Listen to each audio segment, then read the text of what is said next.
నమస్కారం గురుగారు. నమస్కారం అమ్మా. గురుగారు, వైశాఖ పూర్ణిమ రోజు అన్నమాచార్యుల వారి జయంతి ఉత్సవాలు జరుపుకుంటూ ఉంటాము. అసలు అన్నమాచార్యులు అనగానే ఒక సంగీత కళాకారుడిగా మాత్రమే మా అందరికీ తెలుసు. నిజంగా ఆయన గురించి చెప్పాలి అని అంటే మీరు వారి గురించి మా కోసం కొంచెం తెలియజేయండి గురుగారు. అన్నమయ్య వైశాఖ పూర్ణిమ నాడు ఆవిర్భవించారని వారి మనుమడు చిన్న తిరుమలాచార్యులు అన్నమయ్య చరిత్ర అని రాశారు, ద్విపద అనే ఛందస్సులో.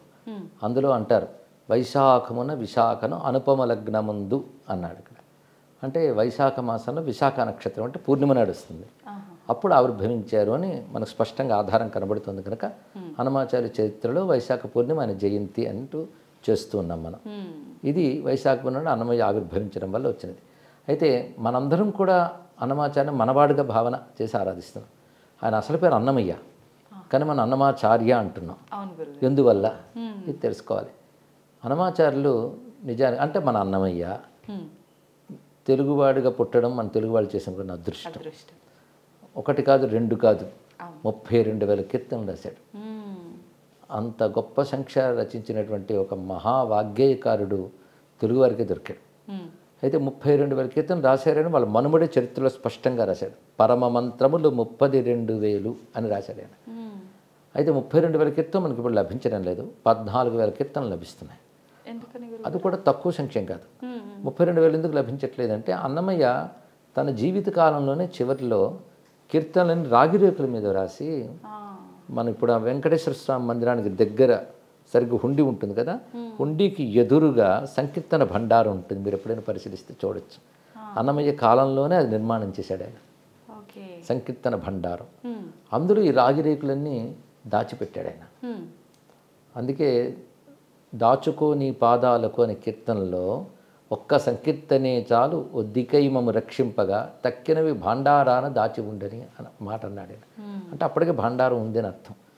తర్వాత మనకి ఇప్పుడంటే ఇంత జనం ఇంత ఉన్నారు, కానీ అప్పట్లో ఇంత హడావిడి ఉండేది కాదేమో. తర్వాత కొంతకాలానికి అవి ఇతరుల చేతులకు వెళ్ళిపోయి కరిగించేశారు చాలా రేకులు.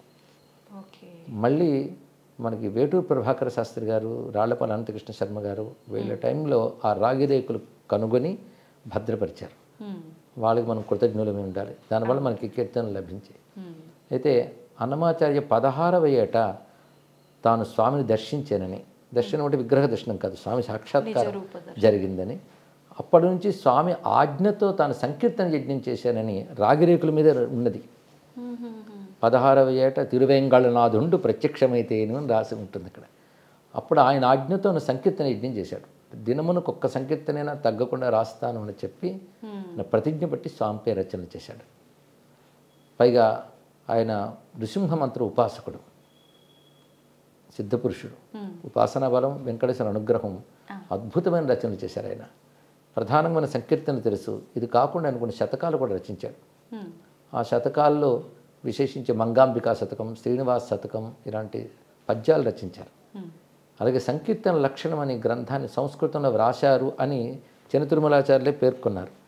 ఆ పుస్తకం మనకు దొరకట్లేదు, కానీ ఆయన సంస్కృతానికి తెలుగులో పద్య రూపంలో అనువాదం చేశాడు ఈ మనుమడు.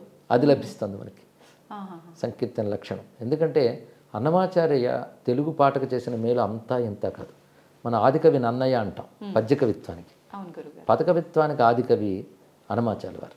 అందుకే పదకవిత పితామహుడు అని ఆయన అంటారు. అంటే ఈ సంగీతంలో పల్లవి, చరణం అనే విభాగం అన్నమాచార్యే చేశారు మొట్టమొదటిగా. అందుకే తొలి తెలుగు వాగ్గేయకారుడు ఆయన.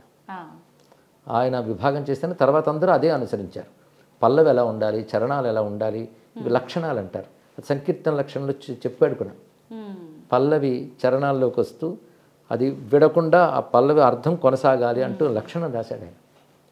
అంతేకాదు రెండుగా విభాగం చేశాడు కీర్తనని. ఆధ్యాత్మిక కీర్తనలు, శృంగార కీర్తనలు రెండు విభాగం చేశాడు. అలాగే ప్రతి రేకు మీద ఇది ఆధ్యాత్మిక కీర్తన, శృంగార కీర్తన తానే విభాగం రాసేశారు. అలా రచనలు చేశారు ఆయన. అన్నిటికీ మంచి వివరణ. అంటే ఆ కీర్తన ఏమిటో పేరు వివరణ రాయలేదు. కీర్తన ఇది శృంగార కీర్తన, ఇది ఆధ్యాత్మిక కీర్తన అని స్పష్టం చేసేసారు. ఆధ్యాత్మిక కీర్తనలో వేదాంత విచారణ, భక్తి ఇవన్నీ ఉంటాయి. శృంగార కీర్తనలో అలంకారములు, శోభ ఇవి గోచరిస్తుంటాయి. ముఖ్యంగా నాయిక భావంతో అంటే భక్తుడు తన హృదయాన్ని నాయికగా చేసి భగవంతుని సమర్పించుకునే భావం శృంగార కీర్తనలుగా చెప్పబడుతూ చాలా రాశారు. ఇక ఆధ్యాత్మిక కీర్తనలో అద్భుతమైన ఫిలాసఫీ, తాత్వికత బాగా చూపించారు ఆయన. పైగా భాష ఒకటి, అన్నమయ్య భాష ఆయన సంస్కృతంలో తెలుగులో రాశారు. తెలుగులో కూడా ఉదాత్తమైన పండిత భాష రాశారు. సామాన్య జానపద భాషను మేళవించి రాశారు. అంటే ఆ రోజుల్లో ఈ తేట తెలుగుని, జానపద భాషని రాజస్థానంలో పండిత లోకంలో గౌరవించేటట్టు చేశాడు అన్నమాచారి. అంతవరకు తెలుగు పాటలు ఉండేవి, కానీ ఆ పల్లెల్లో జానపదాలు స్థాయిలో ఉన్నాయి. దాన్ని రాజస్థానాల్లో గౌరవం కలిగించేటంత స్థాయికి పెంచి ఒక ప్రబంధానికి ఉండవలసిన అలంకారము, ఇంకా సాహిత్య లక్షణాలు ఇవన్నీ కూడా పద సాహిత్యంలో చూపించాడు. అన్నమాచార్య చేసిన ఉపకారం అంతా ఇంత కాదు. పైగా ఇన్ని వేల కీర్తనలు రాశారు, వెర్సటైల్. ఒక కీర్తన ఉంటే మరొక కీర్తన ఉండదు. ఉదాహరణకి ఆయన దశావతారాల మీద కొన్ని 10 కీర్తనలు రాశారు. అవే దశావతారాలు. చేసిన వర్ణన చేయకుండా ఒక్కొక్క దానిలో ఒక్కొక్క విధంగా చేసుకొచ్చారు. చేసి ఇంత వెరైటీ, ఇన్ని భావాలు ఒక్క దేవుడి చుట్టూ తిప్పాడు. అది గొప్ప విషయం అంటే. నిజంగా గురుగారు. అవును. కేవలం వెంకటేశ్వర స్వామి చుట్టూ తిప్పాడు ఆయన. పైగా అన్నమయ్య కీర్తన ఎన్ని కోణాల్లో చూడొచ్చు అంటే, ఒకటి సాహిత్య దృష్టితో చూస్తే భాష, అలంకారం, భావుకత, ఇది ఒక కోణం. రెండవది తాత్వికత, ఫిలాసఫీ. అన్నమయ్య అందించిన ఫిలాసఫీ చాలా గొప్ప విశేషమైనటువంటి ఆ తత్వశాస్త్రంతో కొన్ని చూడొచ్చు. అదేవిధంగా ధార్మిక బోధలు, అన్నమయ్య పాటలను మనం తీసుకుంటూ పర్సనాలిటీ డెవలప్మెంట్కి, ప్రజలకి మంచి నీతిని చెప్పడానికి కావాల్సినవి చాలా చాలా విశేషాలు చెప్పారు. అలాంటివి ఎన్నో. కడుపెంత తాకుడుచు కుడిపెంత దీనికై పడని పాట్ల నెల్ల పడి పొరల నేల అంటాడు. అదేవిధంగా తనకేడ చదువులు తనకేడ శాస్త్రాలు మనసు చంచల బుద్ధి మానీనా అంటాడు. ఎన్ని శాస్త్రాలు చదివినా మనసు చంచల బుద్ధి ఉంటే ఏం ప్రయోజనం అంటాడు. మరొక చోట అచ్చమైన జ్ఞానికి అంతా వైకుంఠమే అంటాడు. ఇలాంటి ఎన్నో అద్భుతమైన మాటలు గుర్తుపెట్టుకుంటే జీవితానికి పనికొచ్చే మాటలు ఎన్నో చెప్పాడు. మహిన్ ఉద్యోగి కావలే మనుజుడైన వాడు సహజయ్యుంటే ఏమి సాధించలేడు. అంటే మనిషి అన్నవాడు ప్రయత్నం చేయాలి. ఏది జరిగితే జరగనని కూర్చుంటే ఏమి సాధించలేడు. ఇలాంటి ఎన్నో రకాలు చక్కని ఉపమానాలతో అద్భుతంగా చూపించారు. పాయతీసి కుక్కతోక బద్దలు పెట్టి బిగిసి ఛాయకంత కట్టినాను చక్క నుండినా కాయపు వికారమిది కలకాలము చెప్పిన పోయిన పోకలే గాక బుద్ధి వినీన. కుక్కతోక వంకర అంటారు కదా, దాన్ని చూపించాడు. కుక్కకి చక్క బద్దలు పెట్టి చేసినా తోక ఎలా వంకర అవుతుందో ఎన్ని చెప్పినా బుద్ధి సరిగ్గా వినదు కదా అంటాడు ఒక చోట. అద్భుతమైన మాటలు విన్నాను. గొడ్డలు ఎంత నానబెట్టినా మెత్తబడదు కదా, కనుక పాపాత్ముడు ఎన్ని చదివినా బుద్ధి మారదు అంటాడు ఒక చోట. ఇలా ఎన్నెన్నో మంచి మంచి మాటలు, మంచి సామెతలు. ఉన్న సామెతలకు అందం ఇస్తాడు, కొత్త సామెతలు సృష్టిస్తాడు. భాషగాని చేసిన ఉపకారం అంతా ఇంత కాదు. ఈ విధంగా చూపిస్తూ భక్తి విషయం వచ్చేటప్పటికల్లా అన్నమయ్య భక్తి శాస్త్రం చాలా అందించాడు. అసలు భక్తి అంటే ఏమిటో చూపిస్తాడు. భక్తి కొలది వాడే పరమాత్ముడు, భుక్తి ముక్తి తానే ఇచ్చు భువి పరమాత్ముడు, పట్టినవారి చేయబడ్డ పరమాత్ముడు, పట్టపగటి వెలుగు పరమాత్ముడు, బట్ట బయటి ధనము పరమాత్ముడు. చిన్న చిన్న మాటలతో ఎంతో చక్కగా చెప్పాడు. ఇలాగా భక్తి గురించి చాలా విశేషమైన అంశాలు చెప్పడమే కాకుండా నారాయణుని వైభవం, విష్ణువు యొక్క తత్వము, అంటే వైష్ణవ సిద్ధాంతం అద్భుతంగా తన రచనలు అందించాడు. పైగా తమిళంలో నాలాయిరం అని ప్రబంధం ఉంది. పాసురాలు ఇవన్నీ ద్రవిడ సంప్రదాయం అంటారు. దాని ప్రకారం వైష్ణవాలయాల్లో అర్చన చేస్తారు. అది మొత్తం 4000 పాసురాలు, దానికి నాలాయిరం అంటారు. అది 12 ఆళ్వార్లు, వాళ్ళందరి రచన 4000 పాసురాలు. అన్నమయ్య ఒక్కడి రచన 32,000. అందుకే ఆయనకి ఆచార్య శబ్దం వచ్చింది. అన్నమాచార్య అయ్యాడు. అంటే ఆ జ్ఞానాన్ని, ఆ సిద్ధాంతాన్ని అందించాడు. ఆయన పాంచరాత్ర వైష్ణవ మతాన్ని స్వీకరించి ఆ వైష్ణవ సిద్ధాంతాలన్నీ కీర్తనల్లో అందించాడు. అందుకే అటు వైష్ణవ విజ్ఞానం, విశిష్టాద్వైత విజ్ఞానం అని కీర్తనలో కనబడుతుంది. వెంకటేశ్వర విజ్ఞాన సర్వస్వం అన్నమయ్య కీర్తనలు. అనేక పురాణాల్లో వెంకటేశ్వర గురించి ఉన్న విశేషాలను తన కీర్తనలు అద్భుతంగా అందించాడు. అక్కడ ఉన్నటువంటి ఆ క్షేత్రం ఉన్న ప్రతి అంశం అన్నమయ్య కీర్తనలు ఉన్నాయి. అసలు తిరుమలను చూసే వ్యూ ఆయన చూపించాడు మనకి. ఆయన అప్రోచ్ వారు తిరుమల అంటే, కట్టెదుర వైకుంఠము కాణాచి అయిన కొండ తెట్టలాయ మహిమలే తిరుమల కొండ.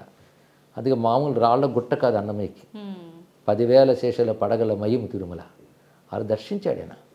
పైగా ఆయనకి తన మొదట వెళ్ళినప్పుడు చిన్న వయస్సులోనే తిరుమలపై ఆయన విశ్రమిస్తూ ఉంటే సాక్షాత్ అలమేల మంగాదేవి కనబడి, కాళ్ళ చెప్పులతో వస్తున్నావు, చెప్పులు తీసేయి, నీకు అసలు తిరుమల కనబడుతుందని.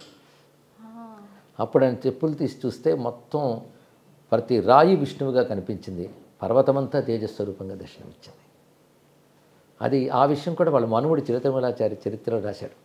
కమలా మహాదేవి శిశువు కనుగొని బాలక ఆయి పర్వతేంద్రంబు లాలిత సకల సాలగ్రామమయం ఘనులకు ఇది చెప్పు కాళ్ళ ఎక్కగా జనదు అనగానే చెప్పు కాళ్ళు సడలిచి వేయించి కనుగొని చూసిన వెంటనే మొత్తం ప్రతి రాయి విష్ణువుగా కనబడినది. ఆ రమా లక్ష్మీ నారాయణాకృతి కలిగి మూర్తులన్నీ ఒక్క మొత్తమైనట్లు, శ్రీ రామ కృష్ణ లక్ష్మీ నృసింహాది మూర్తులన్నీ ఒక్క మొత్తమైనట్లు సర్వనారాయణ అవతారాలు గోచరించేట. అందుకే అన్నమయ్య తిరుమలని చూసిన తీరు వేరు, అంటే భావించిన తీరు కాదు, దర్శించిన తీరు. అయితే కొందరు దర్శించలేక భావిస్తాం, ఆయన దర్శించి భావించాడు, అది గొప్ప విషయం. అందుకే పొడగంటిమయ్యా మిమ్ము పురుషోత్తమ అని చూశాను, విష్ణువుని చూశాను అన్నట్లుగానే ఆయన వెంకటేశ్వర మూర్తిని ఎన్ని రకాలుగా వర్ణించాడు మహానుభావుడు. ఎందుకని గురుగారు, అంటే ఎంతో మంది దేవుళ్ళ గురించి రాయొచ్చు, వెంకటేశ్వర స్వామి గురించి ఎందుకని? ఒక్కొక్క జీవుడికి ఒక్కొక్క క్షేత్రంతో అనుబంధం ఉంటుందమ్మా. రమణ మహర్షి అరుణాచలం, రామదాసుకి భద్రాద్రి, అలాగే కేరళలో నారాయణ భట్టాత్రి గురువాయూరప్ప. ఒక జీవుడికి ఒక దేవుడితో అనుబంధం ఉంటుంది. అతడికి ఆ క్షేత్రంలో ఆ దైవానుగ్రహం అలా లభించింది, అంకితం చేసుకున్నాడు మొత్తం వెంకటేశ్వర స్వామి. ఉదాహరణకి ఆయన అహోబల నరసింహస్వామి భక్తుడే, అక్కడ దాని సంబంధించిన పీఠాధిపతి ఆయన మంత్రం ఇచ్చాడు. అయినప్పటికీ అహోబలాన్ని వర్ణించిన, ఇంకెక్కడ రాముడిని వర్ణించిన, చివరికి మనకి వెంకటేశ్వరుడి దగ్గరికి వచ్చేస్తాడు ఆయన. ఆయన ప్రతి పాటకి వెంకట ముద్ర ఉంటుంది. ఎందుకంటే రాముడి గురించి ఆయన చెప్పిన కీర్తనలన్నీ దగ్గరికి తెస్తే ఒక రామాయణం అవుతుంది, కృష్ణుడి గురించి ఆయన చేసినన్ని కీర్తనలు తెస్తే భాగవతం అవుతుంది. అన్ని కీర్తనలు రాశాడు. ఏవి రాసినా కృష్ణుడైన రాముడైనా మళ్ళీ తిరుమలకు రావాల్సిందే, వెంకటేశ్వరుడు అయిపోవాల్సిందే. ఆ విధంగా అన్ని భావాలు వెంకటేశ్వరుడు చుట్టూ తిప్పాడు. ఆయన్నే ఇదే పరతత్వము నాకు అన్నాడు. వెంకటేశ్వరుడు సర్వస్వంగా జీవించాడు, వెంకటేశ్వరుడు అనుగ్రహానికి పాత్రుడయ్యాడు. అన్నమయ్య పాటల్లో వెంకటేశ్వరుడు విశ్వరూపం కనబడుతుంది, కానీ వెంకటేశ్వరుడు సర్వస్వానికి కీర్తనలు. అదే కాదు, తెలుగు భాష యొక్క మాధుర్యం అన్నమయ్య పాటల్లో విశ్వరూపం ధరించి విజృంభిస్తుంది. అందుకు ఇటు భక్తి ఆధ్యాత్మికత ఆస్తికత అటు పక్కన పెట్టి నాస్తికుడైన సంస్కృతి దృష్టితో భాషా దృష్టితో రసజ్ఞతా దృష్టితో చూస్తే అన్నమయ్య పాటలు ఒక్కొక్కటి కూడాను ఒక ఆణిముత్యమే. ఎవరైనా సరే ఆనందించవచ్చు. ఆ భాష ఆ భావం అంత ఉదాత్తంగా ఉంటాయి. అవును, ఎంత వినసొంపుగా అంటే అసలు ఎంత ఇంట్రెస్ట్ లేని వాళ్ళైనా అట్లా లొంగిపోతారంతే ఆ పాటలు వింటుంటే. అసలు ఇలాంటి ఈ కాలంలో కూడా భాష బ్రతుకుతోందంటే అలాంటి మహానుభావుల పాటల వల్లే. అవును గురుగారు, నిజంగా అలాంటి మహానుభావుల గురించి మీలాంటి పెద్దవాళ్ళు చెప్పడం ఇంకా సంతోషదగ్గ విషయం గురుగారు. కృతజ్ఞతలు గురుగారు. ధన్యవాదాలమ్మా, నమస్కారం.